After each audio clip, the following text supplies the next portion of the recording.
Influencer page outreach. Influencer page outreach really boils down to creating allies. In your niche, you are sure to have competitors. However, some of these competitors are open to cooperating with you. Many will not give you the time of day, but there are few who would see the strategic advantage of partnering up instead of competing. There are also other people on Facebook who have pages and who are not competitors with you. They may even have a lot of fans. Here's how you build alliances with influence leaders on FB. Step number 1, find competitors. The first thing that you need to do is look at your notes when you reverse engineered your competitors. These people are in the same niche as you. After all, you study them to get to the industry standard content strategy as well as page layout and design for your own Facebook page. Next, you should look for non-competitors who specialize in your niche. There should be quite a few of these. These are not merchants or ones who provide services. They're not competing for the same dollars as you. Instead, they cater to the same audience as you. Try to find as many of these as possible. Step number 2, pay your dues by engaging. I know at this point it's very tempting to just go to a competitor's page and post a comment on one of their posts. In the comment, you're dropping a link to your page or to your website. You then repeat this many times on all their posts. Well, let me tell you, if you do this, you're going to get banned. Whatever links you put up will get deleted. It's a waste of time. Don't even think about it. The same applies to influential niche observers. These are non-competitors, but you shouldn't spam them either. Instead, you should pay your dues by engaging. How do you do this?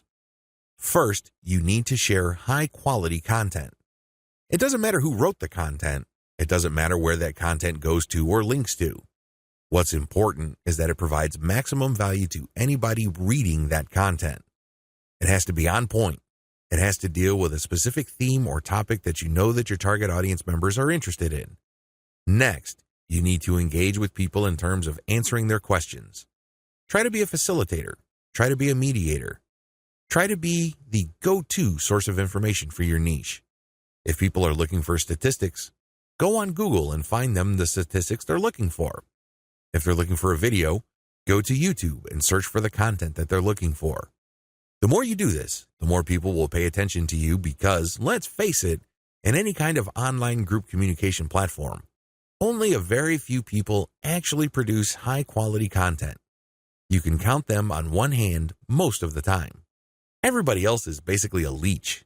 They take and take information, but they only give from time to time, if at all. Be that expert.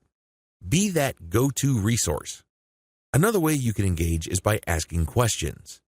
Now, these questions should not be very basic or dumb questions. Instead, they should be deep, insightful questions. You can also ask questions that try to tie many issues together. Many people are concerned about many different issues. When you ask questions that tie all these together, it can be very useful. You should also give feedback to people's responses. You have to do this in a respectful way. You cannot come off as a hater or somebody who's just plain negative. There is such a thing as constructive feedback. Remember, the name of the game here is to add value to the places that you're on. This means sharing information and enhancing information through proper questions and feedback. Step number 3, become credible, then reach out. At a certain point, people will start asking for you by name. People will try to reach out to you via Messenger. That's when you know that you have become an asset to these groups. That's when you know that you are on people's radars. You're not just this random person showing up every once in a while dropping a link. Instead, you're that person that helps keep these groups together. This is when you reach out. This is when you try to engage with the group admin. Usually, the best way to do this is when they engage with you. Maybe they mention your name, or they send you a message on Messenger.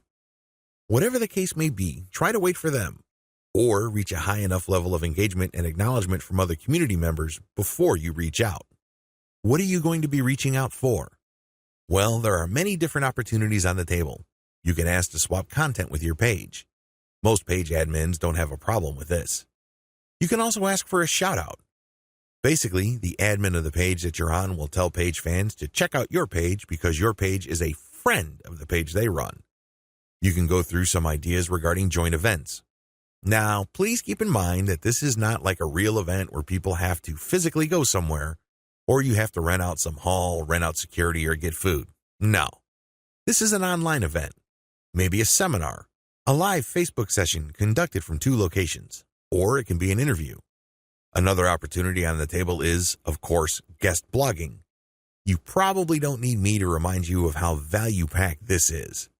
Not only do you get eyeballs to your link, which can produce direct traffic, but you also get tremendous search engine optimization benefits if the partner has a high-value blog. You can also reach out for infographics. This means you create an infographic and you get the admin to post the infographic on their blog with a link back to you. Again, this boosts your SEO chances. Finally, you can collaborate on content. This is custom content intended for both your audiences. Regardless of how you cut it, influencer page outreach is a very powerful way to market on Facebook for absolutely free. Seriously, your only investment is your time. And what makes it so awesome is the fact that you are leveraging the hard-won credibility and authority of your partner. They've been there before. They put in the work and the time to develop a rapport and a solid brand with the people that follow them. When they give you a shout-out or they feature your content, or they co-host an event with you, they lend you some of their fame, which makes you credible. You're no longer some random stranger who came out of nowhere. Instead, people get this idea in their minds that if somebody they respect and admire recommends a new person, then I'll give that new person a shot. Maybe that new person is worthy of my admiration and respect. Building alliances with influential niche players is definitely worth doing. But please keep in mind that it does take time. However, if you are passionate about your niche and you view your Facebook marketing business as a real business, then this should not be a problem for you.